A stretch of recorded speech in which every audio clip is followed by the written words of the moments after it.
प्रधानमंत्री आवास योजना आसीगला एक खुशी खबर एवं आपन को मिलवा चाहिए वर्कआउट जदि आपन भी PMAY अधीन आवेदन करिसेंती तेबे जानि रखंतु केबे मिलिबो वर्कआउट जहाँ फल आपण भी सुनिश्चित हेबे कि आपणकर भी नुआ घर निर्माण करि परिबे। तेबे एहाकू नहीं आसला एक बड़ अपडेट जहाँ आम वीडियो माध्यम जाना किंतु ता पूर्व वीडियो को लाइक करूँ चैनल नुआ थे एवं चैनल को सब्सक्राइब कर रखु। प्रधानमंत्री आवास योजना अर्थात PMAY भारत सरकार एक महत्वकांक्षी योजना जार लक्ष्य होउची समस्त को पक्का घर जगाई देबा।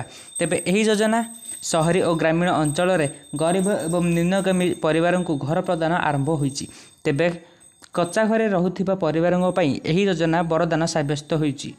तेबे ग्रामीण अंचल में 1,20,000 टंका और पार्वत्य अंचल में 1,30,000 टंका आर्थिक सहायता प्रदान करायाउची। जेतेबेले शहरी अंचल में एही राशि विभिन्न मॉडल अनुଯାयी मध्य दिया जाउची। आपण जानिथिबे जो माने प्रधानमंत्री आवास योजना पई आवेदन करथिले एबे से माने चाहि बसचंदी केबे सेमानक नाम रे वर्कआउट लिस्ट जारी हेबो। आ गोटे थर वर्कआउट आसला माने आपण माने सुनिश्चित होइजबे कि घर मध्य अप्रूव हैला जहाँ फल से माने घर काम मध्य करि परिबे।